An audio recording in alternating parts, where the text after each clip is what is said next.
Good evening all my friends. আশা করছি তোমরা সবাই ভালো আছো, আমিও খুব ভালো আছি। আজ বানাচ্ছি মেয়ের জন্য চিড়ে সেদ্ধ। প্রথমে আমি চিড়েটা নিয়ে কড়াতে অল্প একটু নেড়ে নেব। সরাসরি চিড়েটা দেওয়ার থেকে এভাবে একটু ভেজে নিলে সেটা একটু ভালো হয়। বেশি ভাজার দরকার নেই। দেখো, কড়াতে দিলেই বুঝতেই পারবে চিড়েগুলো কেমন মুড়ে মুড়ে যাচ্ছে।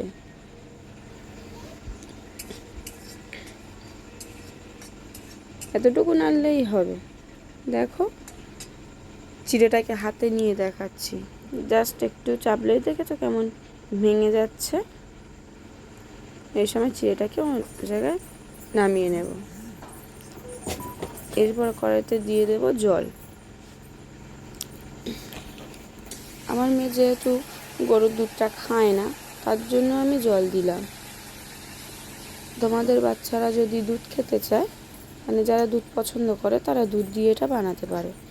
আমার মেয়ে খায় না বলে আমি দুধ দিয়ে এটা বানালাম না। এবার চিড়েটাতে জল দিয়ে ভালোভাবে ধুয়ে নেব।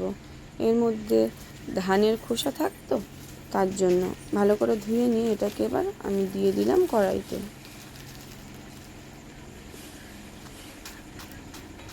এবারে এটাকে ভালোভাবে কিছুক্ষণ ফুটতে দেবো, যতক্ষণ না এটা ভালোভাবে পুরোপুরি সেদ্ধ হয়ে যায়।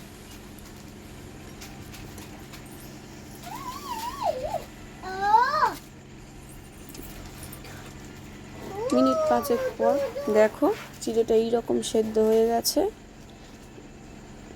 এবার এর মধ্যে দিয়ে দেবো অল্প সামান্য একটু নুন। বাচ্চা তো বেশি লবণ দেওয়ার দরকার নেই, সামান্য একটু টেস্টের জন্য দিলাম। আর দিয়ে দিলাম, একদম দেখে বুঝতেই পারছো কতটুকু চিনি দিয়েছি, জাস্ট সামান্য। এবার এটাকে ভালো করে নিয়ে নেব। আর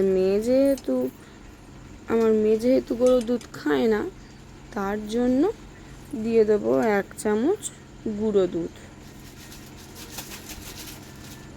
ব্যাস, এবার এটাকে ভালোভাবে মিশিয়ে নিলেই তৈরি। দুধটা এতে দেওয়াতে একটু ডালা ডালা হয়ে গিয়েছে, আমি তাই এটাকে একটু ভালোভাবে মিশিয়ে নিয়ে দেখো আমার কিন্তু চিড়েটা একদম তৈরি। এই রকম অবস্থায় নামিয়ে নেব। এটা কিন্তু ঠান্ডা হলে আরও একটু বসে যাবে।